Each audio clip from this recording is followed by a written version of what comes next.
Welcome to the Australian Property Investors. Tonight we are talking about the money mindset and the shift that changed Georgia's life. So the shift that we all need to change our own lives in terms of money mindset. So I'm going to get started on the topic, but please let me know if you're watching live, type in hashtag live. If you're watching the replay, type in hashtag replay. Otherwise, tonight we've got a fair bit on, and I've got a killer session for our members, a little bit different, and they've got a little bit more involved in theirs. So hopefully I can see someone else coming back online shortly. All right, so we've got someone up live. All right, so first I'm just going to get started with how to reshape your thinking for financial success. So what you believe about money and what you've grown up with over time has been instilled in us, and what's happened during your life shapes the way that we look at money and the way that we think about money. So many people hit the snooze button on their finances going forward. So when you hit the snooze button on your finances, really it just means that you think that things are going to work out, or you worry about it. Some people just want to worry about it later. So just let me know, have you hit the snooze button on your finances, or is that something in the forefront of your mind? What we've grown up with, as you know, in terms of our family, our friends, and what our parents instilled in us as well. So what's one thing that you got from your parents that you will continue to do? And what's one thing that you got from your parents that you won't do? You're not going to do that. You're going to change your way of thinking. So when I think back, it's for myself, I like the fact that they put their money into property, and I've definitely done that. And they also put it into farming land. My parents are farmers. Okay, I can see Michelle's come back on board, so I'm just going to pop her across, and hopefully everything works out fine without too many delays. Hello and welcome, Michelle. Can you hear me nice and clear? I can. Can you hear me? I can hear you fine. Yay! I just got started, Michelle, and I was going through the shifts of what our parents instilled in us growing up in terms of money mindset. Yeah, definitely. I mean, you just hear, like, you have those sayings playing through your head, don't you? Like, money doesn't grow on trees, and, and then this is how you sort of develop your own money mindset, and then, what your beliefs around money and the relationship you have with money. And then it's important that we, I guess, establish what those beliefs and sort of mindset is, and then work through those different beliefs as well. So I've also got one thing that one thing that you've kept from what your parents did, and one thing that you will not do that your parents have done. So I was just saying that my parents put their money into land. It was farming land, but they did put it into land. The one thing I would not do, or let's just say the one thing I would do that they didn't expand on what they had. So they just kept their farm and their land, and they paid it off, and they, just over time, that's what they did. But they didn't expand their portfolio or their investments beyond that. So that's one thing that I would do that they didn't. So how about you? Yeah, I guess, well, my parents have a family home, which they've paid off, similar thing, but then they haven't then redrawn that equity to, expand, and they've just always worked hard, paid off the family home. Now they're retired, and that's pretty much it. That's it, yeah. And then typically they would go, in that case, a lot of people are so worried about paying off their family home, and they don't put any money into investments. So at the end of the day, you've got to retirement, you're like, great, we own the family home, but now what? You have to either keep working, or you have to live off the pension, and it's not a lot of money. It's not a lot of money to live off. So we can change the way that we sort of do that. So I'd love you to write down in the comments, what is it that you are taking from your parents that you're going to keep doing? Just write that in the comments first. And while we're waiting for that, Michelle, you did have a case come through. I know you were talking about it earlier in the week during the inner circle of a real life financial breakthrough. So if you could just recap on that for the wider audience here, that would be great. Yeah, so I won't say the names, obviously, but there was a couple that the husband had a bit of a difficult business structure, And this is why it's also important to, get second opinions and things like that as well sometimes, because it's not that one mortgage manager is better than the other. It's just that sometimes they have different tools or they think about things in a different way. So one broker was sort of saying that they would have to wait 6 months to because of the business structure. But then we went to another broker and a mortgage manager, and this person was able to get them through straight away. It's not fully approved yet, but it will be. And also just some issues with the self-managed super fund, we were able to work through those as well. So when I spoke to them just in October, they were almost at the point of giving up. And this is why it's so important to have that resilience. And that's everything in life, right? So, look, there's roadblocks that come up, but you have to find a way. There's always a way through it. You just have to, find someone that can put the pieces of the puzzle together. Yeah. That's what I was talking about earlier, that hitting the snooze button. A lot of people hit the snooze button on their own financial journey and they think, look, at the end of the day, that's just for the rich. There's a lot of things holding us back in terms of mentally, or they hope that they're going to take their money more seriously later. And obviously, the sooner you do, the better it's going to be for you in the long run. Totally. Yeah, definitely. I mean, I'm going through my own investing journey right now with my self-managed super fund. So, you know, like lots of things are coming up for me too around money and, my super and things like that. So, sorry. And how can you expand on that? So one of the things that I was reading the other day was to get rid of your heavy load. So a lot of people, and this is different walks of life. You're born into different types of families. So you might be born into a poor family.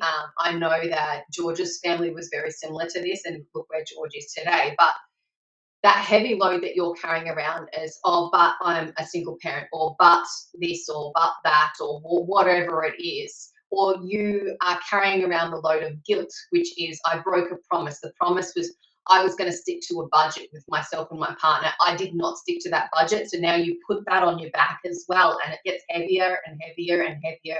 And at some point, you're just going to have to get rid of it, forget about it all, and start again. Yeah. I think a lot of the time too, people do sort of put their head in the sand a bit, and sort of sometimes it's like, oh, we don't want to look at our budget because we don't really want to know. We want to know how much we're spending, but we sort of Yeah. don't, and we don't want to know You don't. how we don't want to know how much we're wasting on certain things. And same with super, like, where is my money invested? What is, who's got it? What is it doing? How much am I earning? And then when you actually start to look at the numbers, you're like, my God, I can't believe I've just let that sit there for so long and not really Most knowing people what don't was even know happening what with it. they've got in their super, let alone what it's doing. They don't know what's even in it. So how are you Correct. supposed to spend on it in that way as well? So we've got, Um, my mum always said there's no such word as can't, and I live by this every day. That's fantastic. I love that. yeah. My mantra is where there's a will, there's a way. So I'll always find a solution of some sort. And I think we've talked about this before, but doing Yeah, what you can with what you've got as well, yeah, and having that mindset of, okay, well, I'm focusing on what I can do rather than what I can't do. So, yeah. I can do this. I can do my budget. Like I just cancelled a few subscriptions today actually, because I'm actually going through Stacey's budget planner There we um as go. well.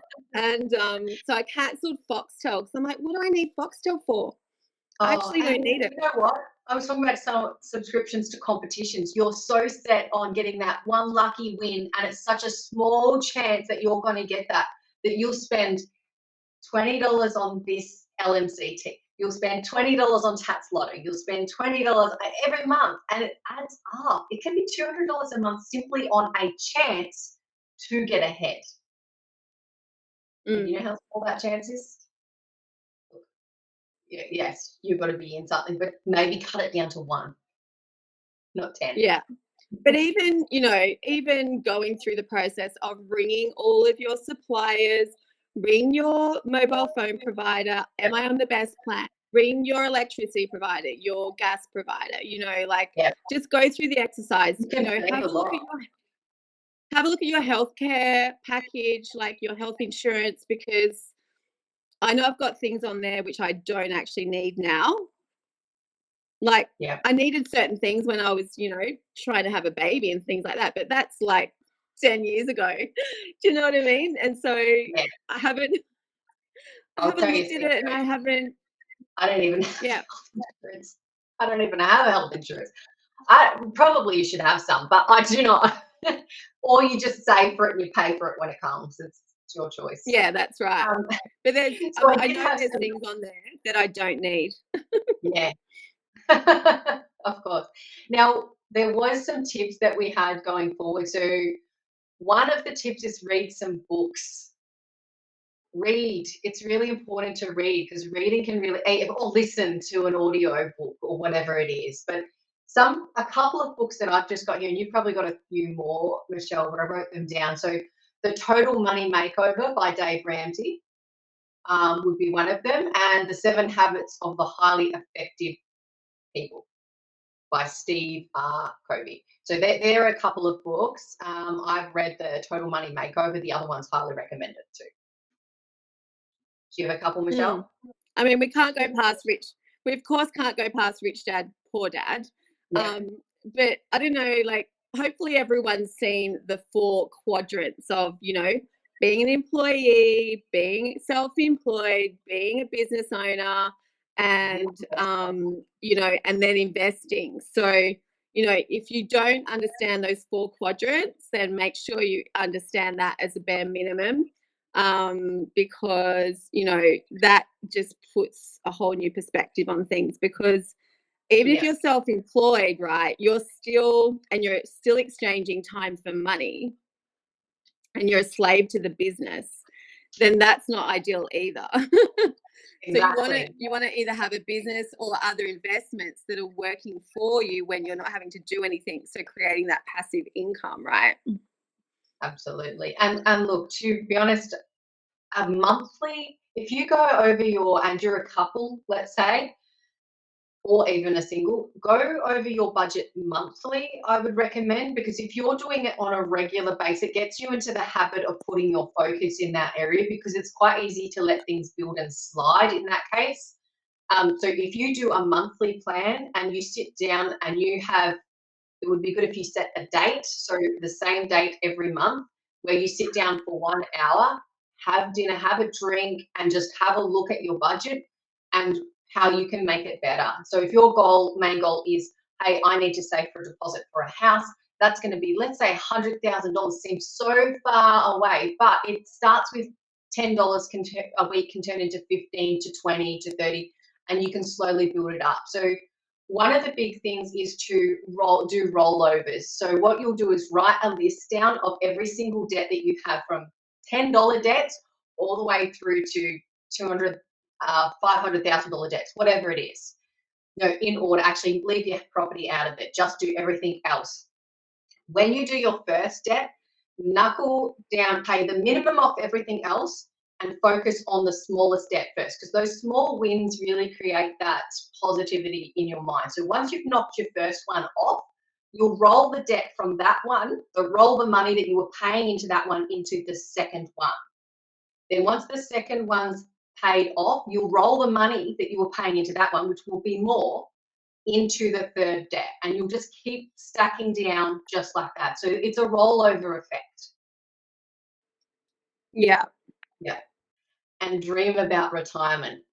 It does really help with that mindset shift. Dream about retirement. If you're going to retire when you're 65, or you're going to retire when you're 50 or 40 or 30 or whatever it is, dream about retirement, because it's going to give you a little bit of drive to head in that direction.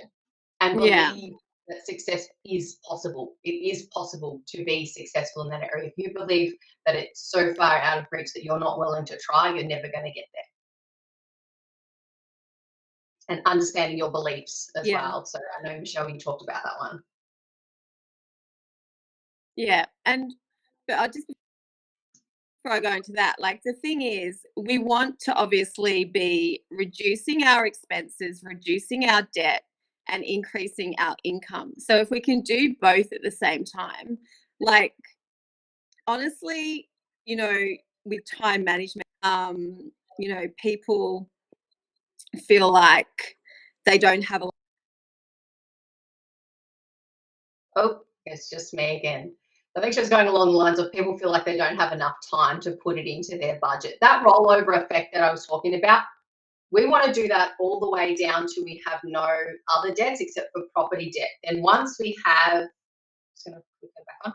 Once we have that property debt, we don't want to put the money onto the property debt per se, but you want to pay yourself first. So whether that's putting it into an offset account or into an investment that's going to grow your money further. Michelle, you were saying. I don't think the sound's very good here, or it's a bit of a delay. Okay, so you should make a budget every single month. Live on less than you make. Makes sense to me, but so live on less than you make. It's such common sense, but we don't do it. We always live on more than we make, and that's how we end up in a pile of debt. So live on less, and don't use debt to pay for stuff, especially when you're trying to get out of it. So, how you get that credit card rolling up, this credit card pays off that credit card, pays off that credit card, and you just keep gathering up more and more and more debt. Try not to do that. And start trying to change your habits. Start changing with those automatic thoughts that you have. So when you're thinking about it, so you're linking that part of your brain. So the wanting part of our brain and the liking part of our brain are two different sections of our brain. So for example, the liking part says, I would like a six pack with abs. I'd like a six pack of abs. The wanting part says, I want that piece of chocolate. It's a dopamine hit. So they're two different parts of it, and the dopamine hit does overpower the other side a lot of the time. So I would love the idea of being financially free, but I want the dopamine hit of that retail therapy as well. So I love that idea and that side of things. So if you can recognize when your brain starts to do that, or to self-doubt, or to go, oh, I'm actually going to go have that piece of chocolate right now. Hey, it's Friday night, or whatever it is, you're recognizing that your brain is going off that strict pattern. And I'm not saying be super strict all the time, but those two parts of the brain are very different. So we need to get to the want. So break the habit purely. So to break the habit, you're going to have to do this over a longer period of time. All right. So we are going into our members meet just now. So I'm going to jump off and say thank you so much for listening. If you have any questions, I do have a budget planner. If you do want to get your hands on that, maybe book in a call or just write in #budget. And then I'm happy to shoot that one through to you guys.